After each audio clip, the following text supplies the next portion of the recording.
चलिए ध्यान दीजिए, ये वीडियो आपका क्लास 12th का है। करेंट इलेक्ट्रिसिटी का, करेंट इलेक्ट्रिसिटी का है। इसमें आज हम लोग देखेंगे प्रतिरोधकों का समूहन, प्रतिरोधकों का समूहन। तो दोस्तों, प्रतिरोधकों का समूहन हम लोग दो प्रकार से करते हैं। एक का नाम है श्रेणी क्रम, एक का नाम है श्रेणी क्रम और एक का नाम है समानांतर क्रम समूहन। एक का नाम है श्रेणी क्रम समूहन और एक का नाम है समानांतर क्रम समूहन। तो आइए इन दोनों के बारे में हम लोग समझ लेते हैं। श्रेणी क्रम समूहन क्या है, समानांतर क्रम समूहन क्या है। इसी का एक नाम और होता है श्रेणी क्रम का ही, पार्श्व क्रम समूहन, पार्श्व क्रम समूहन। तो चलिए हम लोग सबसे पहले पहला देखेंगे। श्रेणी का मतलब यहाँ पे आपको समझना है कि आपका क्या है, प्रतिरोधक है। तो प्रतिरोधक में आपको क्या करना होगा, प्रतिरोधक को हम लोग ऐड करेंगे। तो ऐड करने का हम दो तरीका यहाँ पे देख रहे हैं, जिसमें पहला तरीका आपका श्रेणी होगा और दूसरा तरीका आपका समानांतर होगा। अगर इस प्रकार से यहाँ पे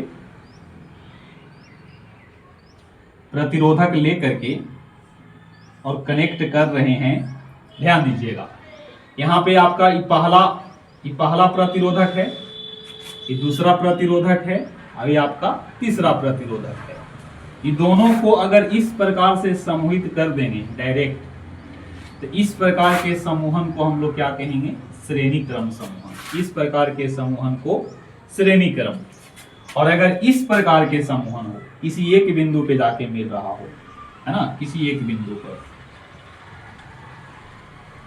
ऊपर वाला जो समूहन है उसका नाम है श्रेणी क्रम समूहन। क्या नाम है, श्रेणी क्रम समूहन। नीचे वाला का नाम है पार्श्व, या इसी को बोल सकते हैं समानांतर क्रम समूहन। यहाँ पे दो अलग अलग प्रकार के समूहन है, जिसमें एक का नाम है श्रेणी क्रम समूहन और एक का नाम है पार्श्व क्रम या समानांतर क्रम समूहन। आइए यही दोनों को हम लोग क्या करते हैं, यहाँ पे इसका जो भी डेरिवेशन होगा उसको हम लोग देख लेते हैं।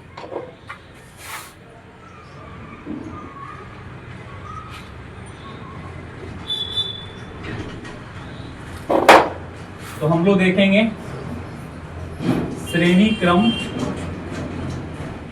समूहन।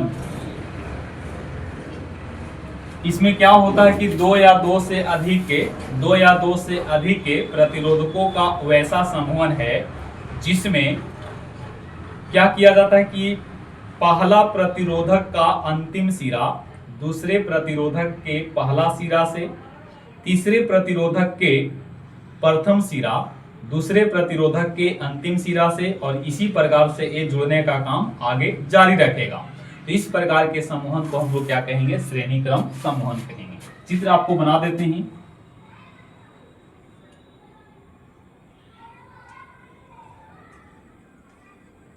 ये देख लीजिए, ये आपका पहला है, तो पहला का ही अंतिम सिरा है और दूसरा का ही पहला सिरा है, दोनों एक बिंदु पे। दूसरे प्रतिरोधक का ये अंतिम सिरा है, तीसरे का पहला है, एक बिंदु पे। इसी प्रकार से आगे भी ये जारी रहेगा। यहाँ पे हम क्या करेंगे, सेल लगा देते हैं, कुंजी लगा लेते हैं, परिपथ को पूरा कर लेते हैं। इन सबकी प्रतिरोध क्रमशः R1 R2 और क्या होगा, R3 होगा। क्लियर। यहाँ से करंट फ्लो होगा, सब में एक धारा बहेगा जिसका नाम है I। इनके बीच का जो विभवांतर होगा सबका अलग अलग होगा, V1 V2 और V3 हमने अजूम कर लिया। ये आपका कुंजी है, ये आपका कुंजी है, ये पूरा आपका परिपथ बना हुआ है। अंत में पूरा धारा कितना बहेगा, I ही बहेगा। इसका मतलब है कि जितना परिपथ से धारा गया उतना ही परिपथ से धारा आपका एक रोटेशन के बाद कंप्लीट होगा।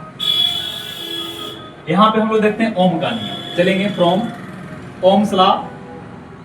ओम का नियम कहता है कि V बराबर I इंटू क्या, तो लिखेंगे फर्स्ट, फॉर फर्स्ट पहला के लिए देख लीजिए, पहला के लिए ये पहला आपका है, ये पहला है, ये आपका दूसरा प्रतिरोधक है, ये आपका तीसरा प्रतिरोधक है। क्लियर? तो यहां से लिखेंगे फॉर फर्स्ट, यहां पे लगा देंगे V1 बराबर I इंटू R1।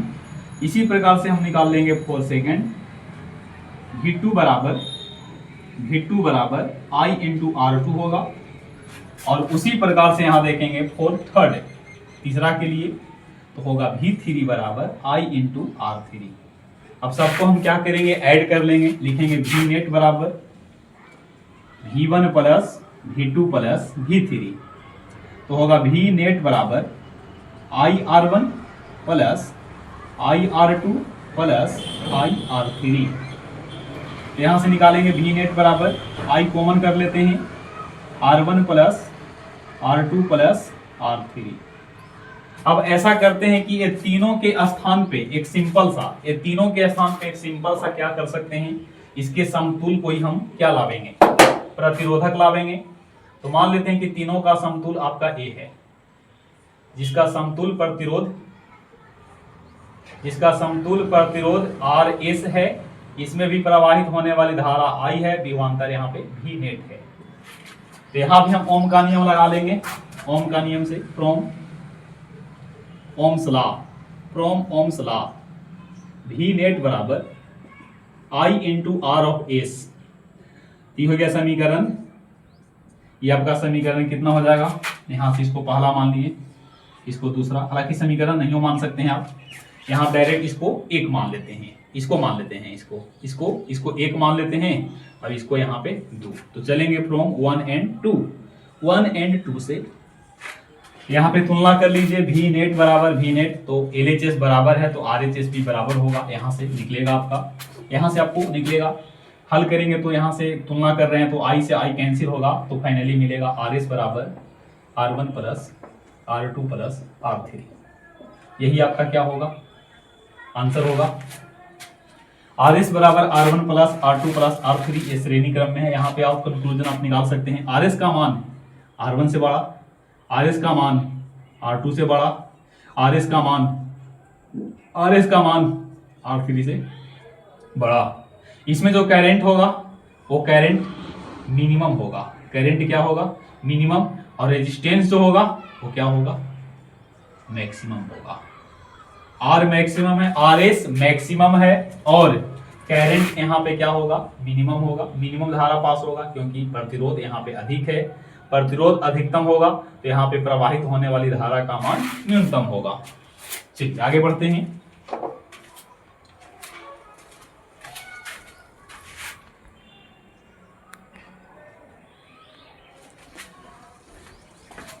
ध्यान दीजिएगा,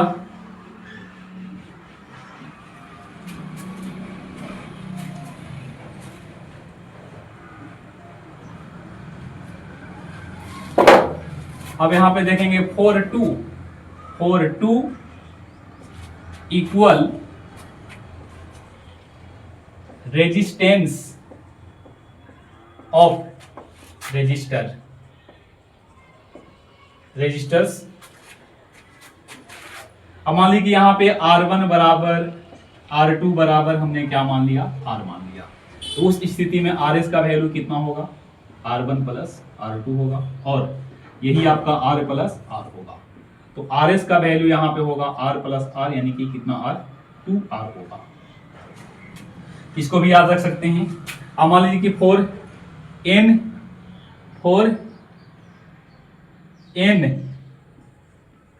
resistors of equal resistance R connected in a series, जब सीरीज में कनेक्टेड हो नहीं तो उस स्थिति में क्या होगा, RS बराबर R1 plus R2 plus R3 plus करते करते करते RN तक जाएगा, और सब आपस में बराबर है, तो होगा R plus R plus R plus R करते करते करते प्लस RN तक जाएगा, है ना, R अप टू N तो यहाँ से फाइनली निकलेगा आर एस बराबर N of R, N of R. इसको भी आप याद रख सकते हैं। अगर मान लो कि 2 को जोड़ा है तो 2 इंटू आर, 3 को है तो 3 इंटू आर, 4 को है तो 4 इंटू आर, 5 को है तो 5 इंटू आर। सबका अगर प्रतिरोध इक्वल हो तब आर एस का वैल्यू एन इंटू कितना होगा, एन इंटू आर होगा। चलिए आगे हम लोग मूव करेंगे। जो होगा आपका कौन सा क्रम, वो आपका होगा क्रम समानांतर क्रम। थोड़ा सा इसको स्क्रीनशॉट ले लेते हैं, स्क्रीनशॉट नहीं फोटो यहां से ले लेते हैं, ठीक है।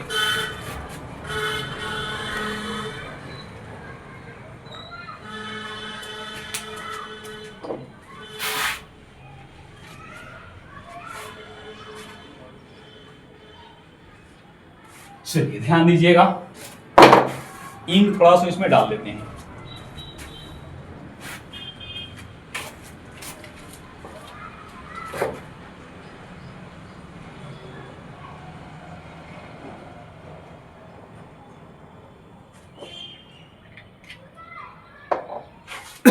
चलिए ध्यान दीजिए, अब हम लोग देखेंगे पैरेलल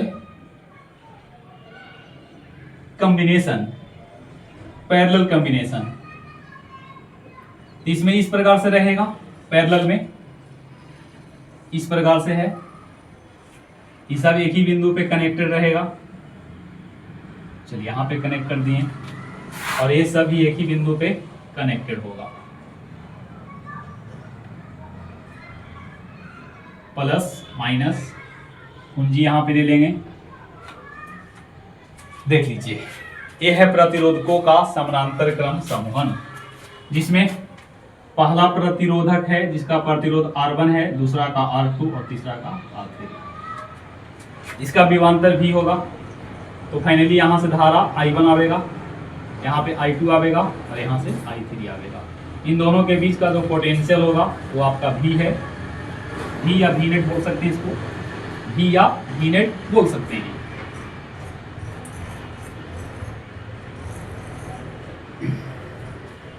यहां से फाइनली तीनों आपका धारा मिल करके बाहर क्या निकलेगा, आई नेट ही निकलेगा। अब यहां से लगा सकते हैं ओम का नियम, लिखेंगे from Ohm's law, from Ohm's law. यहां पे आपका विभव इक्वल है, प्रतिरोध आपका, प्रतिरोध और धारा आपका अलग अलग होगा, V का वैल्यू सब में क्या होगा, सेम होगा।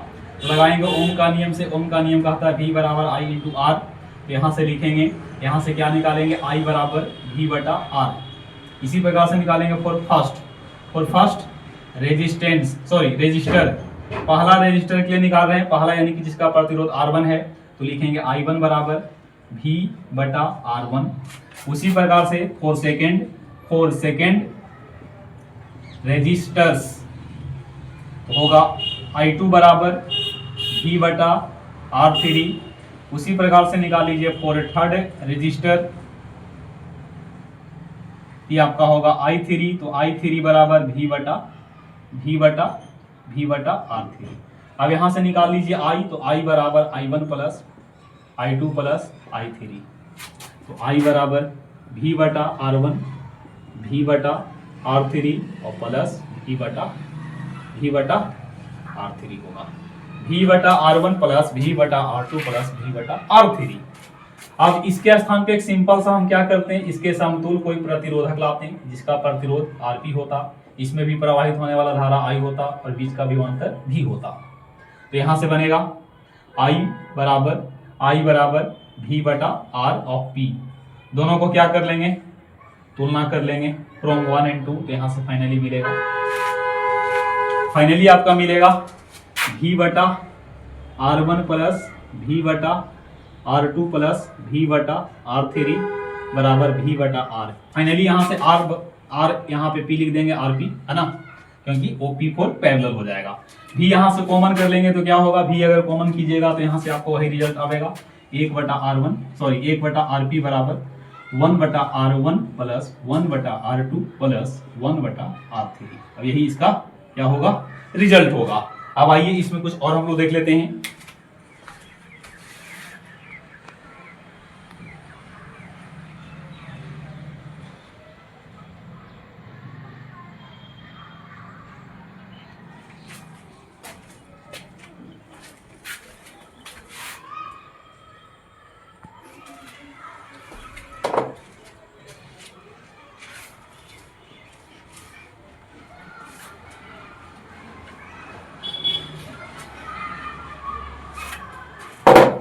अब यहाँ पे देंगे इफ है R1 बराबर R2 बराबर R, तो क्या होगा 1 बटा RP बराबर 1 बटा R1 प्लस 1 बटा R2, तो 1 बटा RP बराबर 1 बटा R प्लस 1 बटा R, हल करेंगे 1 बाई RP बराबर 1 बटा R प्लस 1 बटा R की हो जाएगा 2 बटा R, तो RP का वैल्यू निकालेंगे यहाँ से R बटा 2 होगा।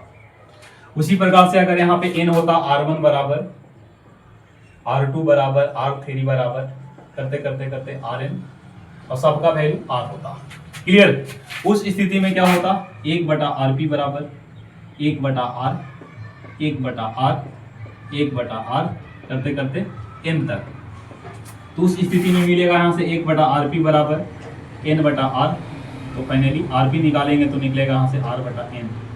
सीरीज में क्या था RS बराबर n ऑफ R, दोनों को डिवाइड कर दीजिए RS बटा RP निकलेगा, तो फाइनली यहाँ से मिलेगा n स्क्वायर बटा 1। RS का वैल्यू n स्क्वायर है तो RP का वैल्यू 1 होगा, यहाँ से आप देख सकते हैं RS अनुपात RP बराबर n स्क्वायर अनुपात 1।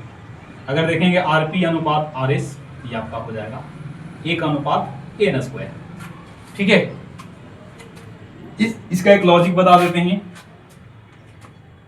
पैसा एक है लेकिन P4 पैसा, P4 पैसा, वो आप लोग पिक्चर देखे होंगे आमदनी 98 और खर्चा रुपया, तो वहां से भी आप कंपेयर कर सकते हैं। पैसा एक है लेकिन खर्चा n स्क्वायर में है, पैसा एक है, पैसा 1 रुपया लेकिन खर्चा n स्क्वायर के रूप में। S फॉर स्पेंड, P4 पैसा, P फॉर पैसा, S for spend, S for spend. ये कहानी है आमदनी 98 खर्चा रुपया, है ना। तो यहाँ पे लॉजिक क्या काम कर रहा है, RP बटा RS अगर निकालना चाहते हैं तो पैसा एक है तो खर्चा कितना है स्क्वायर में, पैसा एक है तो खर्चा उसके स्क्वायर में, पैसा एक है तो खर्चा उसके n के स्क्वायर में। हालांकि इससे पहले अगर हम लोग जो लेसन पढ़ रहे थे कैपेसिटर तो उसमें अलग था। कैपेसिटर में आप लोग देख रहे थे कि वहां पे था CS बटा CP बराबर, वहां पे था 1 बटा n स्क्वायर। वहां पे बोले थे कि S फॉर सिंगल है तो एक है, और P फॉर n स्क्वायर। वहां पे अलग था, यहाँ पे अलग है। यहाँ पे P फॉर पैसा एक है, और S फॉर स्पेंड मतलब n का स्क्वायर। आप इसको याद रख सकते हैं, यहाँ पे न्यूमेरिकल के लिए आपको ये आपका यहाँ से आपको हेल्पफुल होने वाली है। तो ये रहा श्रेणी और समानांतर दोनों का हम लोग डेरिवेशन देख चुके हैं। यहाँ से श्रेणी और समानांतर को मिला करके भी हम लोग देखे हैं रेशियो RS बटा RP का वैल्यू कितना होगा, RP बटा RS का वैल्यू कितना होगा, इसको हम लोग कंपेयर कर लिए। P फॉर पैसा, S फॉर स्पेंड ट्रिक के माध्यम से भी आप लोग इसको याद रख सकते हैं कि पैसा एक है लेकिन खर्चा आपका n स्क्वायर है। आगे बढ़ते हैं।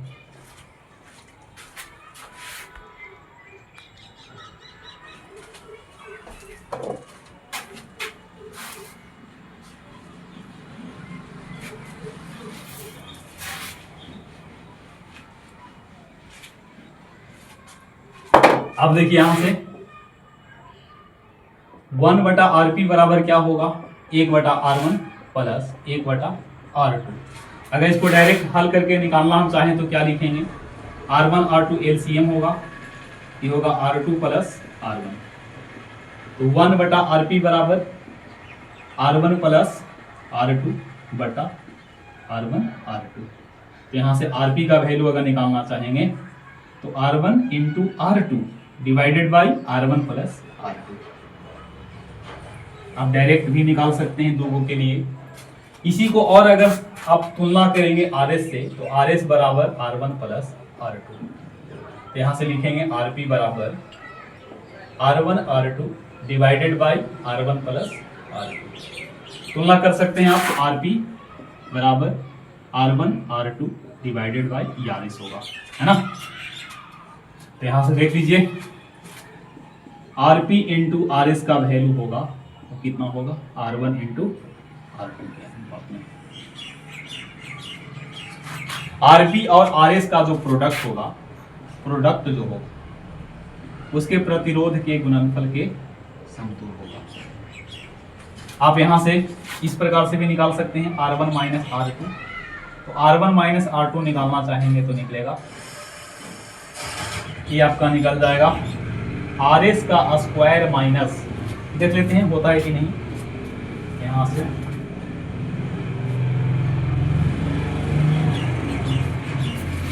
से हो जाएगा 4 RP इंटू RS, ये बिल्कुल सही है 100%। R1 माइनस R2 अगर निकालना चाहते हैं, R1 माइनस R2 निकालना चाहते हैं, आप एक फॉर्मूला पढ़े होंगे कि a माइनस बी का होल स्क्वायर बराबर a प्लस बी का होल स्क्वायर माइनस 4ab। तो यहाँ से a माइनस बी का मतलब कि R1 माइनस R2 का होल स्क्वायर बराबर R1 प्लस R2 का whole square minus 4 R1 of R2। तो यहाँ से होगा R1 प्लस R2 का नाम RS है, RS का square minus 4 R1 into R2 का वैल्यू कितना है, तो ये है आपका RP इंटू RS। तो यहाँ से आप डायरेक्ट R1 माइनस R2 भी कैलकुलेट कर पाओगे। तो R1 माइनस R2 या R2 माइनस R1 जो बड़ा होगा उसको में से, है ना, ये हो जाएगा RS का square minus 4 RP into RS या RS इंटू RP का 4 गुना। इसको भी आप लोग देख सकते हैं।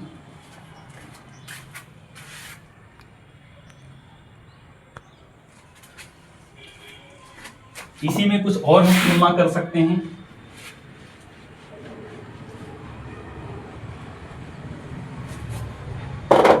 चलिए, श्रेणी में क्या था, RS बराबर R1 प्लस R2 था। पैरेलल में क्या था, 1 बटा RP बराबर 1 बटा R1 प्लस 1 बटा R2। यहाँ पे तुलना कर रहे हैं कि RS का वैल्यू बड़ा होगा किसको से, R1 से, RS का वैल्यू किसको से बड़ा होगा, R2 से। इसका मतलब है कि R नेट जो है, R नेट यहाँ पे मैक्सिमम है, तो I नेट का वैल्यू क्या होगा, I नेट का वैल्यू मिनिमम होगा। यहाँ पे देख लीजिए RP का वैल्यू से बड़ा होगा R1, RP के वैल्यू से बड़ा होगा R2। इसका मतलब R नेट यहाँ पे जो मिलेगा वो मैक्सिमम है, मैक्सिमम है। इसका मतलब I नेट का वैल्यू जो मिलेगा वो क्या मिलेगा, मिनिमम मिलेगा। मतलब इसमें धारा न्यूनतम, इसमें धारा न्यूनतम होगा और इसमें धारा अधिकतम होगा, अधिकतम होगा। तो अगर हम धारा ज्यादा पाना चाहते हैं तो उसके लिए आपका बेस्ट की है कौन सा कॉम्बिनेशन, समानांतर में, है ना। क्योंकि आप लोग पढ़े ओम का नियम में V बराबर I इंटू क्या R। तो I अगर मैक्सिमम है, इसका मतलब कि R क्या होना चाहिए, मिनिमम होना चाहिए। और I अगर मिनिमम है तो R क्या होना चाहिए, मैक्सिमम होना चाहिए, है ना। इसको भी आप लोग क्लियर यहाँ से कर सकते हैं कॉन्सेप्ट।